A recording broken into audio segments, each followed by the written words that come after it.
day 3 or 4 of a real holiday, you wake up and before anything else, you notice that the room is quiet and your body is quiet too. Maybe the waistband of your pajamas feels slightly different. Your face in the bathroom mirror looks a little bit brighter, a little bit softer. You go down to breakfast and you actually want it, properly want it for the first time in a while. You feel, and this is the part that catches you feel like a slightly different person, lighter, easier, more yourself. And there's this strange, slightly uncomfortable thought that surfaces somewhere in the back of your mind. This is who I could be, or this is who I used to be. I'm Nicole Goode, certified functional medicine practitioner, and this is the Good Health Podcast. And today's episode is possibly my favourite episode I've recorded all year, because it's about the phenomenon that almost everybody has noticed and almost nobody really stops to interrogate.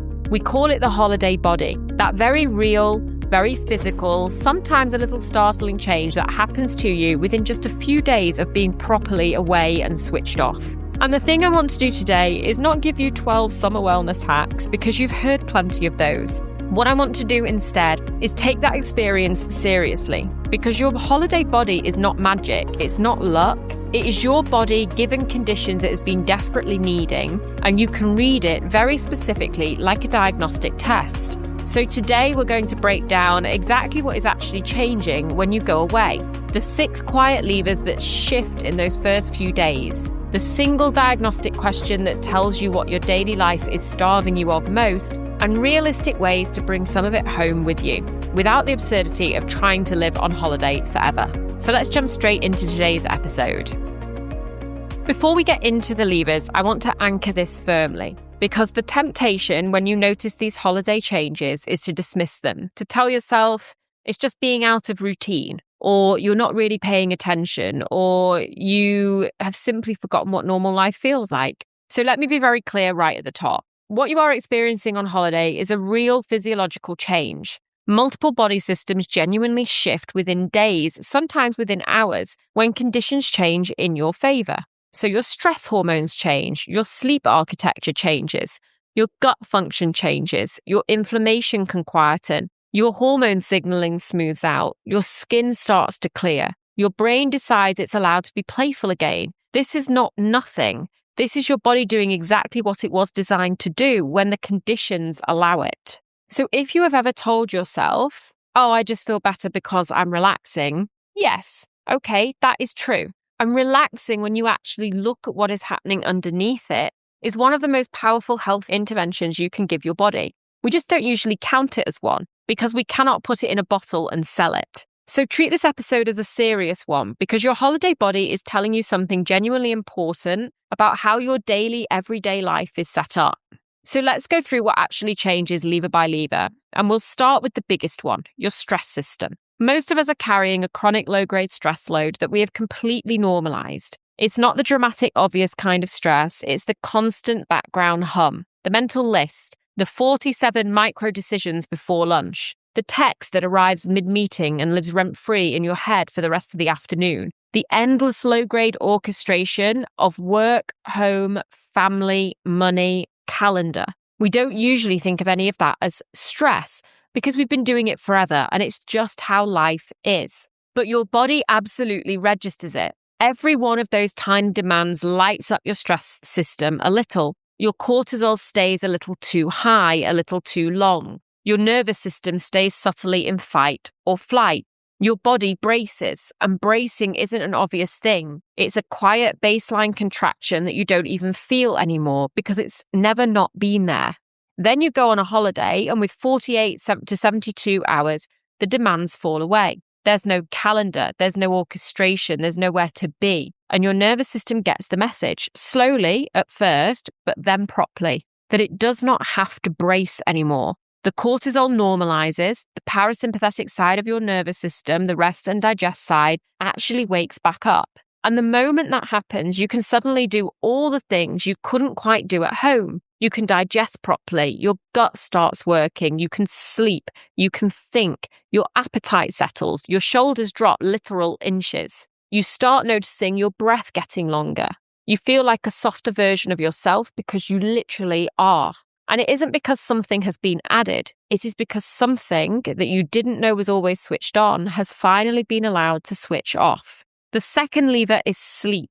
And I've talked about this extensively, but it lands differently in the context of a holiday. Because on holiday, two things happen to your sleep that almost never happen in normal life. First, the alarm comes off. You actually sleep until you wake up.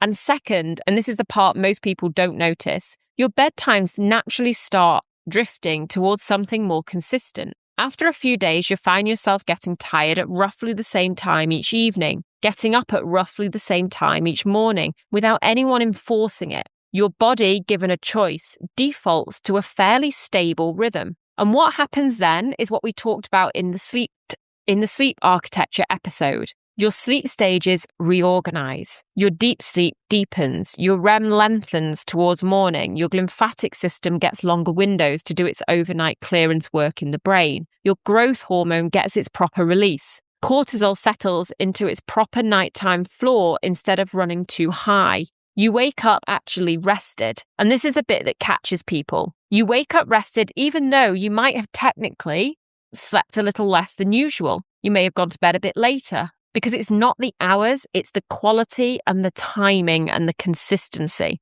The diagnostic point here is this. If your sleep transforms within a few days of being on holiday, that is your body telling you that your daily sleep setup at home is the problem, not your capacity to sleep. The setup, the lights, the temperature, the bedtime that's too late, the wind down that doesn't exist, the phone on the nightstand, the Sunday night dread that is eating into your Monday morning energy before you have even slept it off. If your sleep is one of the things that changes most on holiday, your daily life is starving your sleep architecture. And that is fixable when you come home. It just requires you to take it seriously and to notice it while you're on holiday.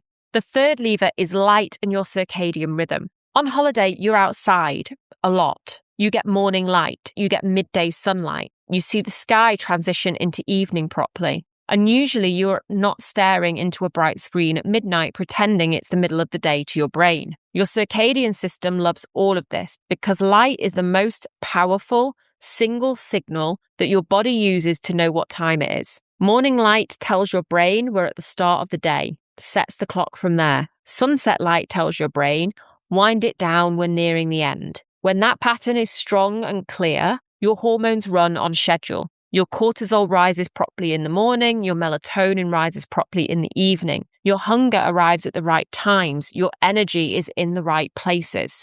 In normal life, particularly if you have a desk job, even a very luxurious one, you can spend most of your day under artificial light and most of your evening under bright artificial light. Your body never gets a clear, strong, it's morning signal. And it certainly never gets a clear, strong, it's evening signal. So everything blurs. Your hormones run off schedule and you wonder why you're tired all day and wired all night. The holiday version is the version your circadian rhythm has been waiting for. So when you start to wake up naturally on holiday and your appetite shows up at a sensible time and your energy actually lines up with the daylight, that is your circadian system running properly, possibly for the first time in months or even years, and it shifts everything. The fourth lever is the environment itself. And this is one I talked about in detail in the home and thyroid episode, but I want to bring it forward here because it changes on holiday too. When you go away, you're in a different building with different air, different water, different cleaning products, different mattress chemistry. Often a building that is better ventilated rather than the sealed modern homes. Often, particularly if you are somewhere warm and you have the windows open, actual outdoor air moving through your space all day. And you are eating food, generally, that has not been microwaved in plastic. It's not been stored in plastic for months in your fridge. That has not passed through the same cleaning sprays and dust patterns as the kitchen at home. So your environmental load, the chemical background that your immune system has been quietly processing every day at home, drops. And remember from that home and thyroid episode, your body is not a passive victim of all of that. It's constantly processing. So when the input goes down, the system that was working flat out to clear it suddenly has slack. And slack is where you get to feel good. The diagnostic point here is if your skin clears on holiday, if your bloating settles, if your headaches stop, if your breathing feels easier, your daily environment is part of what is adding to your load. And that is the chapter where the home audit lives. The fifth lever is food, and this is the one I think most people get wrong when they try to explain their holiday body to themselves. The instinct is to say, well, I'm eating less or I'm eating differently, and sometimes that is part of it. For example, if you're in the Mediterranean, the food is genuinely more anti-inflammatory. If you're walking everywhere, your appetite shifts. But the deeper change isn't usually what you are eating, it is how you are eating it. On holiday, meals become events instead of refueling. You eat with other people. You eat for longer. You sit down at a restaurant. You actually taste it. You stop snacking constantly between meals. You're hungry when you eat, not absent-mindedly grazing because you're stressed and need a bit of a hit of something. You drink water with your lunch instead of 7 coffees through the morning. All of that, the slowing down, the eating with people, the actual sitting at a table, does enormous things for your digestion. Because digestion is a parasympathetic process. It needs you not to be in fight or flight to do its job properly. When you eat a sandwich at your desk between meetings, you're not in rest or digest. Your body isn't producing the same enzymes, isn't moving the food through properly, isn't absorbing in the same way. When you eat slowly, present, with people, your gut works the way it was designed to work. And on top of that, the social piece is doing physiological work too. Being with people you love, eating with them, talking with them, that registers in your nervous system as safety. And safety is what your body needs to digest, to repair, to recover, and to rest. The connection you get on holiday is in itself medicine. It's not soft, it's a chemical reaction. The 6th lever I want to flag, even though it doesn't get talked about much, is the radical drop in cognitive load,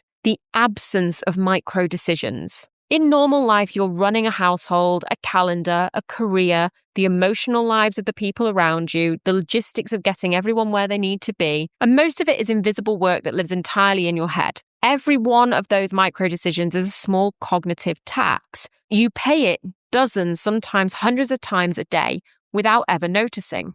On holiday, almost all of that goes away. Someone else is making the breakfast decisions. Someone else is wiping the table. You're not running the laundry rota in the back of your mind. The mental orchestration that fills your normal days has just paused. And the relief that brings is its own physiology. Your prefrontal cortex gets to actually rest. Your stress system stops being hit by the constant low-level pings of decide this. Decision fatigue lifts, and you suddenly feel more creative, more present, more attentive, more alive, because your brain isn't being used as a project manager from the moment you open your eyes. So here is the bit I most want you to take from today, because this is the part that turns the holiday body from a nice phenomenon into a usable practical tool. I want you to ask yourself very specifically, which of those levers changes the most for you when you're on holiday this summer? Because the one that changes the most, that one is the one your daily life is starving you of the most. If your sleep transforms, your daily life is starving your sleep architecture, your bedtime, your wind down, your room, your morning, all of it. If your gut transforms, your digestion is being starved of presence, of parasympathetic state, of unrushed meals, of consistency. If your skin clears and your headaches stop and your breathing gets easier, your environment is adding more load than you realized and a real audit is overdue. If your mood lifts so significantly that you are a different person, that is often the cognitive load and the social piece. Your normal life may be too dense, too solitary, or too transactional in the relationships that should be feeding you. If your weight settles, that's usually a combination, but stress and sleep often dominate it. The cortisol and poor sleep combination is one of the most reliable ways to hold on to weight, regardless of effort. So use the holiday body as a diagnostic test that it actually is. Don't just enjoy it and let it slip past you. Notice what changed most, because this is the precise gap in your daily life that, if you can address it, would change so much for you when you come home. And the last practical question, how do you actually bring some of this home without the absurdity of trying to live on holiday, which doesn't work and which exhausts people who attempt it? The answer, in my experience, is small, permanent micro changes, not dramatic gestures. You do not recreate Greece in the UK.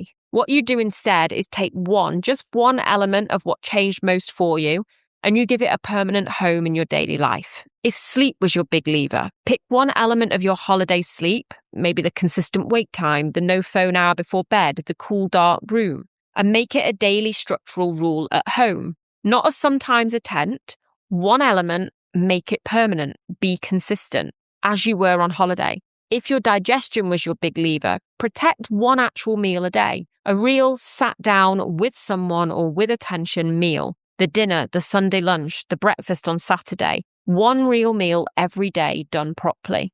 If your stress was your lever, identify one element of your daily life that drives that chronic baseline and start systemically reducing or restructuring it. Not eradicating, reducing. So reduce notification settings. Reduce that Sunday night work check, the 7 a.m. email triage. Just one thing removed. If it was connection, design one regular structure into your life that gives you the relational presence you got on holiday, a weekly dinner with friends, the proper phone call to your sister, the bookable, non-cancelable sacred slot. The principle is always small, specific, permanent. Not I'll try to be more relaxed. That's not a plan.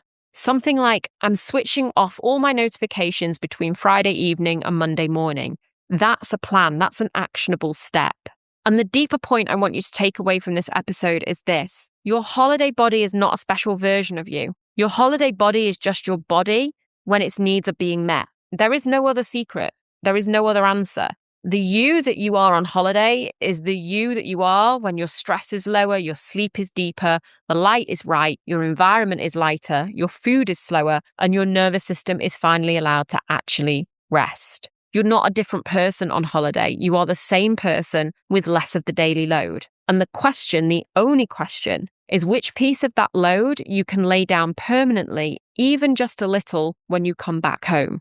So if you're going away this August, please take this episode with you. Notice, watch yourself, pay attention to which lever changes most, and take my book, Optimal You, with you to read on the plane or on the beach because it walks you through the foundations underneath everything we've talked about today in proper detail. And the holiday is frankly the perfect window to actually absorb it. We'll put the link in the show notes below. And if you would like the whole picture properly assessed when you come back, what is stretched in your system, what needs supporting, the MitoImmune health assessment is built for exactly that conversation. You can take that online free now. We'll put it in the show notes below. Throughout your holiday, notice your holiday body. Take it seriously. Don't dismiss it. Let it show you very specifically what your daily life is starving you of. And come home with one change, just one, that you actually keep in day-to-day life. I hope you've enjoyed today's episode. If you think this would be beneficial for someone else that you know, please share it with them and don't forget to rate on your favorite podcast app. Look after yourself and I'll see you next time on the Good Health Podcast. You've been listening to the Good Health Podcast. I'm Nicole Goode, certified functional medicine practitioner, autoimmune and thyroid specialist, and author of Optimal You. You can find me at goodhealth.uk, that's GOODE health.uk, on Instagram at Good Health Clinic, GOODE Health Clinic, and wherever you get your podcasts. All the resources are linked in the show notes below. I'll see you next week.